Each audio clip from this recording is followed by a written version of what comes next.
So the Modern Warfare 2 campaign was just released early, and I'm sure most of you have smashed through its 6 to 8 hour story in just a couple of sittings and are already desperate to jump straight into the multiplayer. But unfortunately, we still have a few days to go before we hear the sweet sound of people cursing each other in that pre-game lobby. I'm going to reset my internet. You're on your mouth a little bit too much.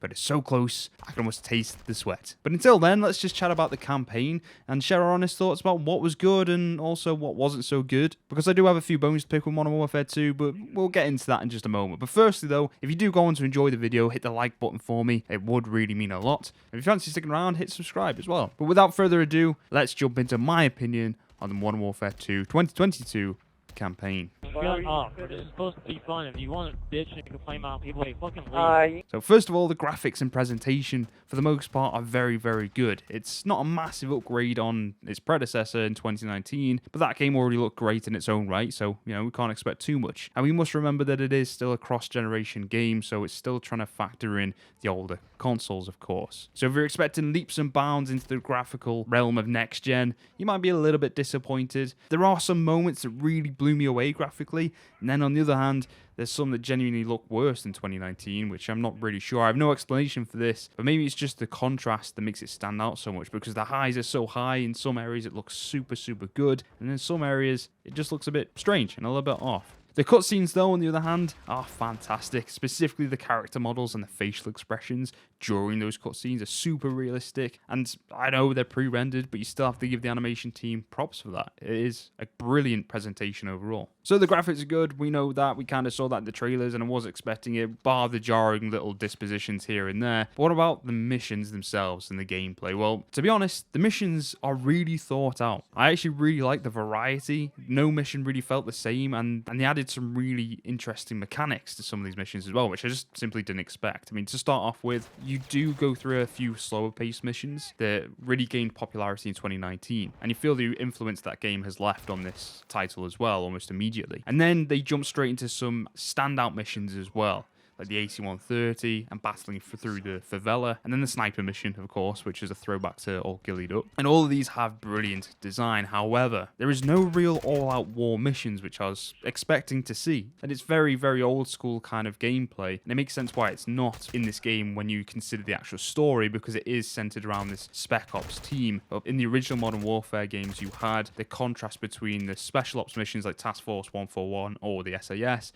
and then the American style with the conventional all-out military roles they used to play in, and it kind of had that contrast between the two missions, and it really broke the gameplay up a little bit. But there's none of those really large-scale moments in the game. Yeah, there's fairly large battles, but it's all within your team, and I was looking forward to that. But there isn't. It's not the worst thing in the world, but it's just something to take note of as well. It was absent here, and I noticed it. However, what really shook the missions up as a replacement for those large-scale battles was the addition of mini-boss battles, and some missions actually included these boss battles, and I can see them being a little bit of a controversial topic, because they do ask you to suspend disbelief a little more than you already are, considering it is a Call of Duty game and they are basically an action movie. But I did find some enjoyment in them, even though they were a little bit wacky. Chasing down an APC as it drops mines behind it and tries to target you with a laser, so you have to drive behind cover all the time just to make sure you don't get hit. It reminds me of the old James Bond games we used to play in the early 2000s.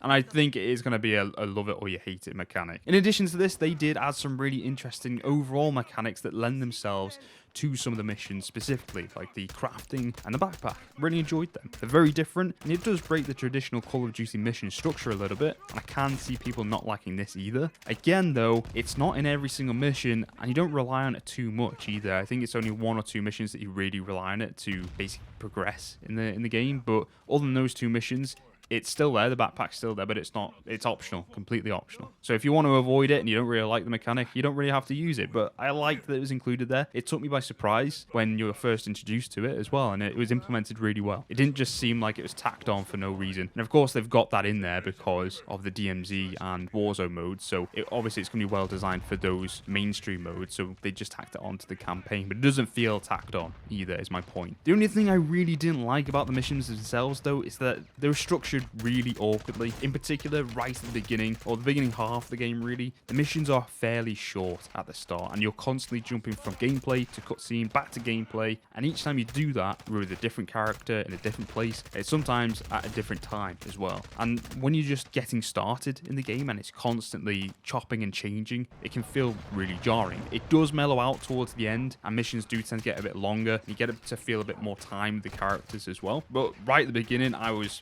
blown away because I was playing Modern Warfare 2 and it was really fun, but also the pace in which these missions are structured is way too quick, I think. Again, I think that might be a personal taste thing, but I've spoken to a couple of people and they've seemed to say similar things, at least at the beginning of the game. This also then had a knock-on impact to the twists and the big reveals in the campaign, which I'm not going to talk about. They just seem to happen with no real build-up because of the super fast-paced nature of the mission structure, and you don't really get time to savor what just happened or what might have happened if things went differently either. It's just like, oh, this is happening now. Wow, didn't see that coming. I guess we have to deal with it, which, again, may be their intention, but in terms of storytelling and savoring the story, it went by way too quickly for me, personally. It doesn't really harm the story in any meaningful way. However, and I've been trying to not do this so much, but I have been comparing it to the original 2009 counterpart, Modern Warfare 2009, and you can just tell how it's supposed to be, or what it could have been, because, I mean, comparing it to one of the best games of all time is quite harsh, which is why I've tried not to compare it so much. But in that particular instance, the storytelling in the 2009 Modern Warfare 2 is brilliant. It's fantastic. The pacing, the different roles. It's just a fantastic game overall. So in comparison, you can kind of see what I mean if you play those two games kind of back to back. Whereas the big twists are very similar. The way they're handled and introduced to the player, very, very different. Saying all that though, let's touch on the characters for a minute because I feel like they have a strong lineup here. The addition of Soap and then fleshing out Ghost is a very welcome relationship, and the banter between those two is really, really well written at times. They really nail some of that love-hate British humour, so full credit to the writers there. But it's a really hard thing to do at times because it can come across quite forced if you're not really in tune with the British sense of humour. Though it doesn't go without some of its cringy dialogue here and there, and that can really pull you out of the moment. It's not so much within those moments of banter and relief, it's usually when they're trying to be funny in really serious moments. It just kind of brings you out of the experience a little bit. Overall though, the new characters were really, really welcome and fit the bill nicely as well. Every one of them felt grounded and integrated with the story and integral to the story as well, and not one of them felt shoehorned in for the sake of convenience or narrative either, which is great because there's a lot of characters they've introduced here and it's pretty difficult to do, to make them all kind of likable but understandable. Even the villains as well, they're pretty good. Some of them don't last very long and you don't see them all too often, but the ones that you do, very, very good.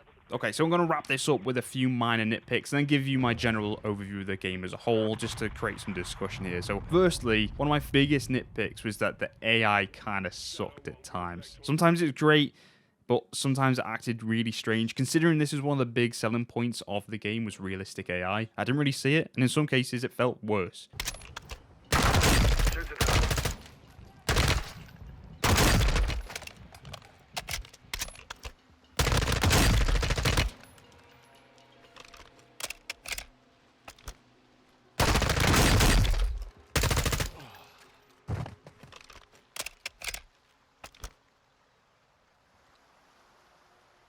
Another thing though, the most annoying part of this game, above everything else, in my opinion, and again I could get a bit of flack for this, but the armoured enemies, man, can go to hell. In theory, I understand why they're there, and it should add an extra layer of combat in some way, and it does, but that extra layer is making gunfights jarring as hell. Going from being able to down and drop enemies in 2 to 3 shots, to literally needing an entire mag if you hit them center mass really slows down the combat. It makes your weapons feel useless at times. Again, it's the contrast, and I think that's the kind of theme here, is that some moments it feels like Call of Duty and it feels immersive, and then they just throw these weird things at you that just bring you out of it again. In previous games, they had added these kind of enemies in, like the Juggernaut, for example, but these were few and far between, and it was really obvious when it was going to happen, and it was in isolated instances where these guys are just running around everywhere at some point in the game. You don't know who you're shooting at, whether it's just a standard enemy or, you know, an armored enemy, unless you look at them pretty close. And back then, obviously, Juggernauts had drawbacks, like they couldn't move very fast, they weren't very agile, but these guys, no drawbacks whatsoever, but they have 5 times the health. And it's just really strange. I feel like they're mainly there just to sucker punch you at times. The amount of times that I would be, you know, playing the game super tactical, flashing rooms, going in, dropping enemies left, right, and center, 1 to 2 shots,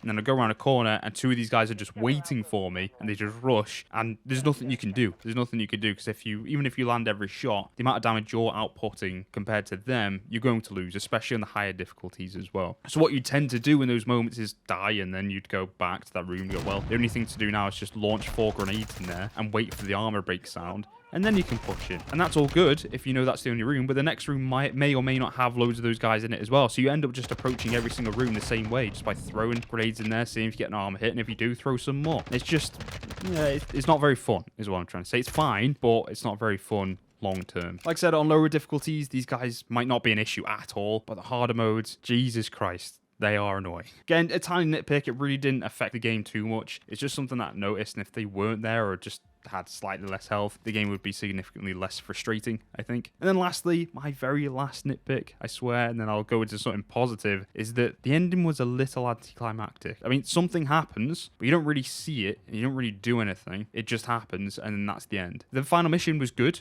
It was solid, but the actual finale itself was just a little bit underwhelming. There's not much more to say about that than it is. I'm not going to spoil or anything, but it's just, I was expecting something bigger overall. That being said, the end credits scene, the teaser, was, oh, chef's kiss. Very, very good. And that is a brilliant setup for the third game. And I think most of this game, or towards the end of it, was just setting up the third one. A lot of this game was setting up what's to come. And that's it. That's it. That's all I had to really say about the campaign. Overall, my final thoughts on it then is that I really enjoyed it. I really, really did. Compared to Modern Warfare 2019, I think 2019 is a little bit better overall as a campaign, but that's just because I prefer that kind of storytelling. It was a bit slower. The missions kind of were structured a little bit better. But Modern Warfare 2 2022 is still a good, solid game. Perfect length as well. It's only 6 to 8 hours, depending on what difficulty you play it. And it didn't need to be any longer than that. It did feel rushed at times, so maybe if they stretched it just a little bit more, it would have been even better. But it was good. It was solid. I really enjoyed it. As far as Call of Duty campaigns go, these days, especially modern ones, it was a really solid addition. I really enjoyed it. But that's just my opinion, guys. Let me know what you thought in the comments down below. Really excited to hear what you guys thought of the campaign. If you have finished it, and you haven't, what are you doing watching this video? Go play it now before the multiplayer comes out, because you're not gonna have time then. Thank you very much for making it this far into the video, guys. Really, really appreciate it. Like I said at the beginning, if you did go on to like it, hit the like button, hit subscribe if you fancy sticking around.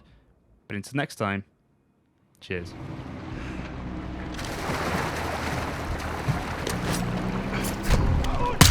Enemy down.